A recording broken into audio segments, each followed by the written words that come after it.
Hello students, कैसे हैं आप सब। आई होप आप सब बहुत अच्छे होंगे। आज हम डिस्कस करने वाले हैं थैलेस ऑर्गेनाइजेशन ऑफ फंजाई। ठीक है, सो काफ़ी इम्पोर्टेंट टॉपिक है, एग्जाम्स में आता है ये। ठीक है, सो बात करें यदि हम फंजाई की प्लांट बॉडी की। सो जो फंजाई की प्लांट बॉडी है वो किसकी, हाइफा की बनी होती है। तो देखते हैं, some fungi are unicellular while majority are multi cellular. कुछ फंजाई जो होते हैं वो यूनिसेलुलर होते हैं, जबकि ज़्यादातर जो मेजॉरिटी पाई जाती है ना मल्टी सेलुलर की पाई जाती है। Plant body is a thallus. इसकी जो प्लांट बॉडी होती है वो थैलस की बनी होती है। Thallus consist of microscopic thread like structure filament that branch in all direction. Each of these filaments are known as hyphae. जो थैलस है वो मोस्टली जो किसका बना होता है, जो थैलस बना होता है माइक्रोस्कोपिक धागे के समान एक सूक्ष्म संरचना होती है, फिलामेंट जो कि ब्रांच होता है। सभी डायरेक्शन में उसकी ब्रांच हो सकती हैं। ईच ऑफ दीज फिलामेंट्स, इसके एक फिलामेंट्स को हाइफी के नाम से जाना जाता है। जैसा कि आप देख पा रहे हैं, hyphae is the structure of unit of the thallus. Hyphae जो है एक यूनिट स्ट्रक्चर है थैलस की। जैसा कि आप डायग्राम में देख पा रहे हैं, ये धागेनुमा जो स्ट्रक्चर्स आपको दिखाई दे रही है वो क्या है, हाइफी है। ये hyphae is made up of thin transparent tubular wall filled और lined with a layer of protoplasm varying in thickness. जो हाइफी है वो किसका बना होता है, एक थिन ट्रांसपेरेंट ट्यूबुलर वॉल का, ठीक है, जो फिल रहता है और lined with a layer of protoplasm, जिसमें प्रोटोप्लाज्म रहता है। उसकी जो थिकनेस है वो क्या है, उसमें विविधता है, यानी कि इसकी कुछ में पतली होती है और कुछ में ये मोटी होती है।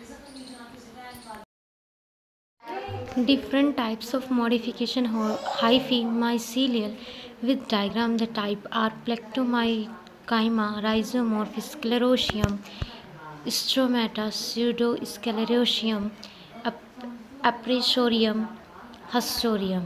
सो इसमें जो है 7 टाइप्स के जो है हाइफा पाए जाते हैं जो मॉडिफाइड हैं। ठीक है, जिसमें आप पढ़ेंगे प्लेक्टोकाइमा, राइजोमोर्फ, ठीक है, स्क्लेरोशियम, स्यूडोस्क्लेरोशियम, स्ट्रोमेटा, हस्टोरिया। ठीक है, अब हम इनको आगे डिटेल में एक एक करके डिस्कस करेंगे। Prosenchyma.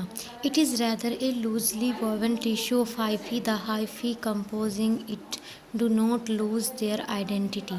They run more or less parallel to one another and are composed of elongated cell. जो प्रोजेनकाइमा होती हैं वो क्या होती हैं, वो लूजली वोवन रहेगा, उसमें जो टिश्यू होंगे हाइफा में, ठीक है, उनका जो कंपोजिंग होगा वो अपनी कभी भी आइडेंटिटी नहीं खोएगा, यानी कि उसकी एक अलग पहचान होगी।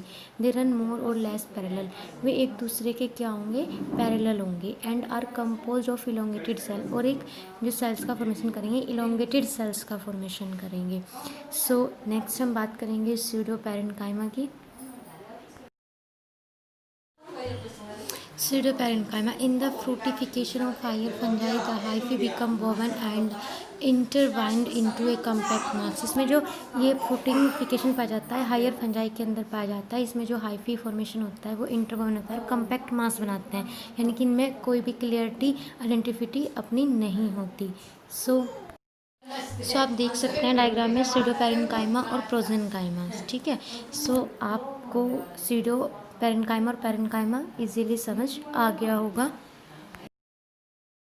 राइजोमोर्फ, ए थिक स्टैंड और root like aggregation of somatic hyphae is called rhizomorph. यानी कि एक थिक स्टैंड, जैसे कि रूट होती है ना, रूट जैसी स्ट्रक्चर होगी जो कि एग्रीगेट एक साथ इकट्ठा करके एक सोमेटिक हाइफी का निर्माण करेंगे, जिसे हम क्या कहेंगे, राइजोमोर्फ कहेंगे। The hyphae lose their identity and individually and the whole mass behave as an organized unit. जो हाइफी होगा वो क्या होगा, लूज होगा, their identity and individuality and the whole mass behave as an organized unit. और इसकी जो identity है, ठीक है, ये जो इंडिविजुअलिटी है वो क्या करेगी, संपूर्ण मास एक यूनिट की तरह जो है बिहेव करेगा। ओके, ये जो स्ट्रक्चर दिखाई दे रही है आपको, ये है राइजोमोर्फ की स्ट्रक्चर। ओके, हम स्क्लेरोशियम की बात करते हैं तो ए स्क्लेरोशियम इज़ ए कम्पैक्ट ग्लोबोज और elongated structure formed by the aggregation and adhesion of hyphae. जो स्क्लेरोशियम है वो क्या है, एक कम्पैक्ट ग्लोबोज यानी कि गोलाकार या इलोंगेटेड संरचना है जिसका निर्माण किसके द्वारा होता है, जो हाइफी है उनके एग्रीगेट होने से, चिपकने से उनका निर्माण होता है। इट में survive for long period of time sometimes for several years and thus represent the resting stage of the fungus। कभी कभी क्या होता है कि जो ना लॉन्ग टाइम तक ये सर्वाइव कर सकते हैं, लेकिन कुछ टाइम जो है ना ये रेस्टिंग स्टेज को भी रिप्रेजेंट करते हैं। सो ये था आपका स्क्लेरोशियम। सो डायग्राम देखते हैं अब इसका।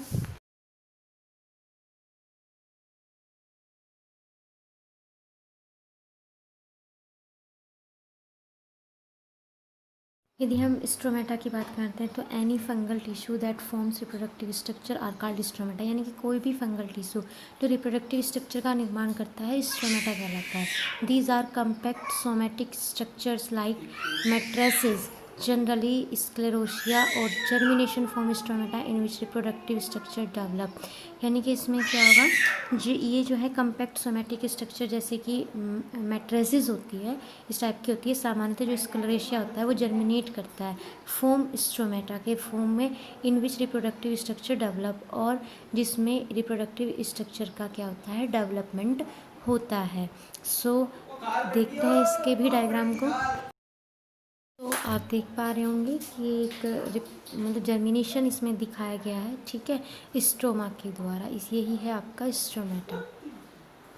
नेक्स्ट टाइप की बात करते हैं तो pseudo sclerotium. These sclerotia like bodies are formed at the base of various fruit bodies of higher fungi. यानी कि इस टाइप का जो बॉडीज़ होगी वो हायर फंजाई के अंदर आपको मिलेगी इन पॉलीपोरस बेसिलैपिलोइड्स। The pseudosclerotia formed below the soil surface are composed of sand particles surrounded by hypha aggregation। यानी कि जो ये आपका इसके स्यूडोस्क्लेरोशिया होता है उसमें क्या होता है, ये जो सॉइल्स पार्टिकल्स को अपने चारों ओर एग्रीगेट्स कर लेते हैं, ठीक है।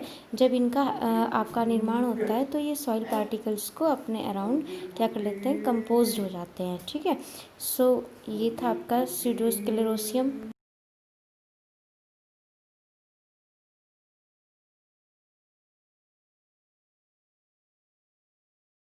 नेक्स्ट बात करते हैं एप्रेसोरियम की। तो these are common in parasitic fungi mostly ectoparasite. जो एक्टोपैरासाइट्स होते हैं ये जो है कॉमन होते हैं, ठीक है, कॉमन पैरासिटिक फंजाई हैं।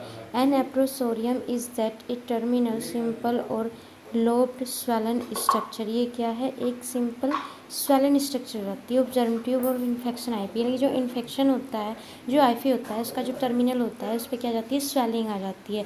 बाकी आपको डायग्राम में देख करके क्लियर हो जाएगा।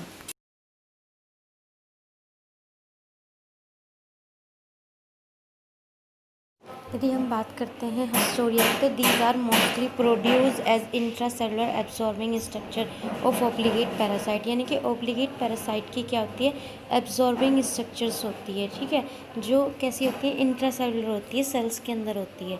Historia are usually produced in those fungi in which intracellular mycelium are find. Haustoria उन्हीं में ही पाया जाता है, उनमें ही उत्पन्न होता है जिन फंजाई में इंट्रासेलुलर माइसीलियम पाया जाता है। दे वरी इन शेप एंड में बी नोब शेप और ब्रांच्ड फिंगर शेप।